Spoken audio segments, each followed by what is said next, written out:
Hey, Linda, Ruth and Linda, why don't you guys come up and see if you got questions for the ladies? You have a unique perspective. You want to grab a seat? John, you want to come and ask some questions? I have a question. Yeah. Or at least a thought is one of the things about onyx is that it's a solid stuff. It's like doing a latex injection and then dissolving them, grab it away, and you can see their vasculature. So it's fine inside of bony structures. It's great in the brain because you're leaving a wad of tumor basically in there. So if you stick onyx in the back of somebody's hand, they're going to have a big black piece of stuff that's in there as a solid mass. As opposed to alcohol, which is basically, it's gone. It just burns the inside of the thing and thrombosis. So do you use alcohol? I do what? Do you use alcohol? I have absolutely used alcohol. And it's dangerous as hell. You know, the truncal stuff is the big fear with alcohol is that you get cardiac embolization and they get, cardiac arrhythmias and whatnot. This is a big, your point that there's no hope for these people is really critical. It's hard to do occasional AVM work. So we've tended to use sodium tetradecyl sulfate, and just for the big venous malformations. STS is the same stuff as used for treating varicose veins. The problem is, these veins are sometimes enormous, and so you foam it up. We take 3%, we basically dilute it down, so we've got 20 cc's, we have a 20 cc syringe of air, and you foam it backwards and forwards, and it makes this foam that you can actually inject. And the whole concept is these bubbles give you better opposition to the wall. We usually do transcranial Doppler on these patients beforehand to make sure that they don't have a PFO. And as long as they're not shunting, you can be pretty confident about injecting the stuff. But alcohol terrifies me, actually. Even in the back of the hand, I'd be worried about sensory deficits and things. Anyway, all right. Questions for Dr. Bush and Dr. Lay? There's a significant female component of in the class. None. Got it all solved. All right. What were your biggest challenges? Yeah. I think what I said at the very end, the problem is you're not going to see these patients, so you need to be aggressive with, again, educating your emergency room, educating your primary care docs. Go to them and say, we've got these therapies that we can offer, because even though we've been doing this for 15, 20 years, one thing I think vascular surgeons have not done well is done education and advertising. Where do we advertise for ECOS and getting the clot out? Vascular surgery journals. If you go to the Journal of General Internal Medicine, we're not doing it. So I would think educating and letting folks know that the earlier they get the patients into you, even if they're sending them home on these direct anticoagulants, is getting them in. I think also setting patient expectations. As Dr. Lumsden said, similar with AVMs, you're not going to cure anybody. I more times than not tell patients, I'm not going to give you the legs you had when you were 25 years old, and I have to say that up front with the patients. What you want to do is keep them out of the Unabut clinic and keep them out of having ulcerations, because that's a huge impact on their quality of life. A quick question on thrombolysis. So in the chest guidelines now, what does it say about recommendations for first-time DVT? Is thrombolysis recommended or not?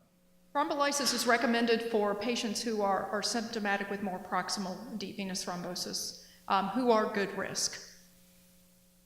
I'm trying to remember the name. What's the trial that was just run with the prospective randomized trial of lysis versus, what's it called again? ATTRACT. Okay, so ATTRACT has been presented. I don't think it's been published yet, and it showed no difference in terms of post-phlebitic syndrome. It showed dramatic differences in terms of patient improvement. Yeah, Mark. So in the FEMPOP segment, there wasn't enough patients, and that wasn't the primary endpoint. That you just looked at it. They're thinking about doing that primarily, doing it just the FEMPOP, because it was both ileofem and FEMPOP, if I remember right. Yep.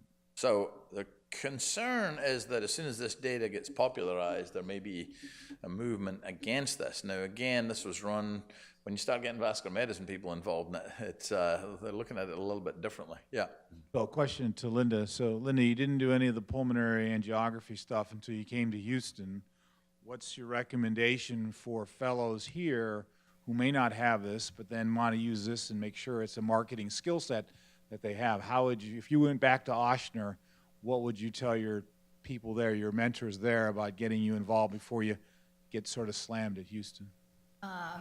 Well, I mean, honestly, it's really not so much, you know, if you want to start it, it's really getting your name out to the, you know, ICU attendees, the ER folks, the pulmonary critical care guys, because those are the guys who are going to call you for this. And, you know, I mean, I sort of had it easy. I actually came and Alan did my first case with me because I had never done it. And then, you know, because we already had sort of a built-in system where we were always getting called about PE, whether or not we needed to intervene or not. It was just a patient population that I just got. But for people who want to do this down the line and you're not getting called for every PE, I mean, that's the key, is to just talk to your ICU, you know, your critical care, the people that see this and decide who to call, because they could easily call interventional radiology to do this, because they do lysis as well. So the only caveat I'll add to that is remember that wherever you go, all politics are local. Okay, so you're going to have to get the credentialing for this. You're going to have somebody sign off on this. Just because you have a catheter on your shelf doesn't mean you can stick it anywhere you want to. So make friends with your interventional radiologist. If you're coming in and wanting to take care of these patients, go learn the procedures from them. Learn pulmonary angiography, split the call schedule. Work with them together. When you're out, pretend to like everyone. Even if you don't. Smile. We can do that very well. Yeah. Smile. Yeah. Smile Even if and you're like, wave. this guy is an idiot. I mean, just be like, yeah, you know, I'll do this with you, you know. So, and the other thing is, somehow you got to figure out how to blur credentialing guidelines a little bit. And I go back to endografts, right?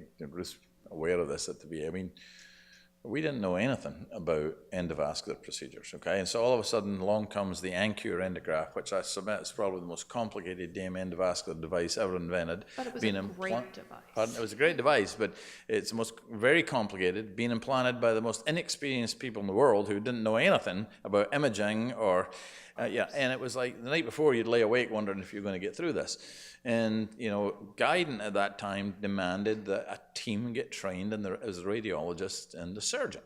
And so we were doing this with a portable C-arm, and believe me, you learn a lot from these guys. And, you know, what would happen is that you book the case, you're in the operating room, the radiologist is there, and these were unsupported limbs. And so we learned rapidly you need to put wall stents in the limbs. So now not only are we putting in an endograph, we're putting in LEX stents.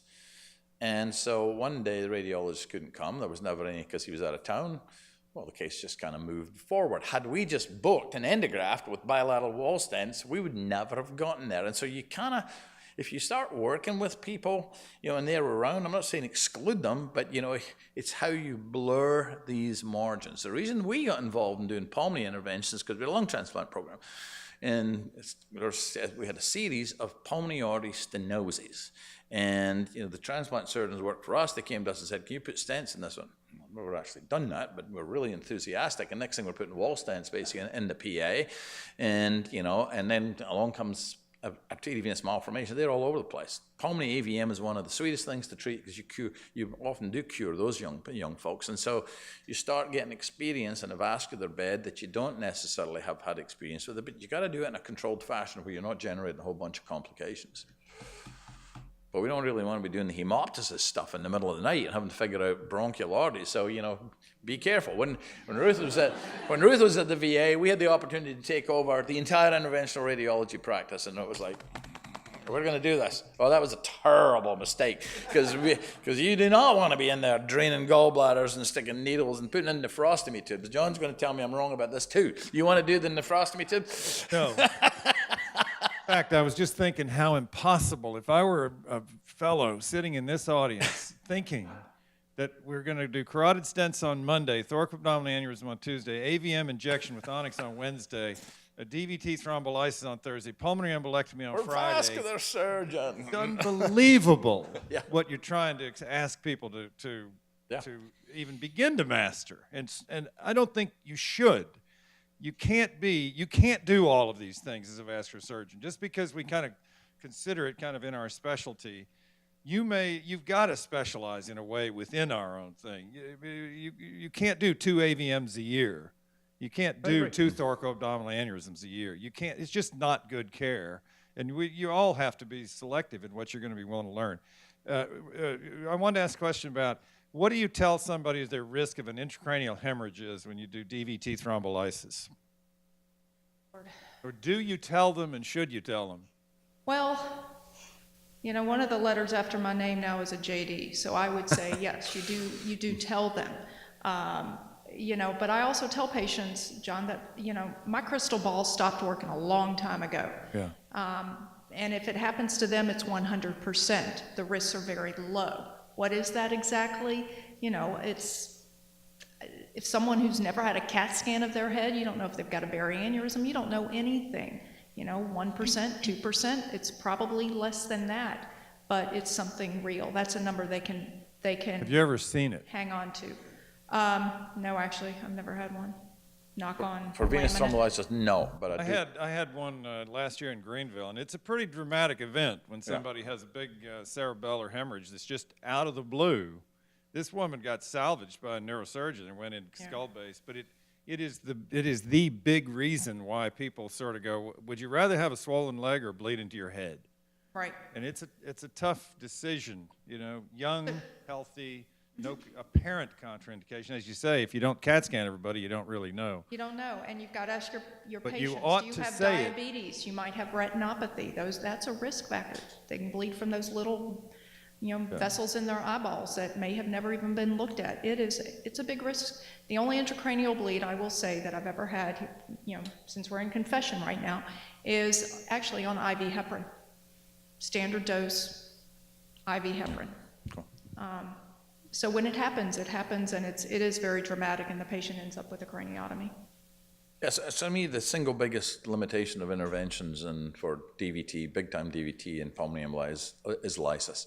And so there's a huge opportunity. You will transform the approach to this if you can do it one stop with successful mechanical thrombectomy. What holds you back always is the lytic aspect of this.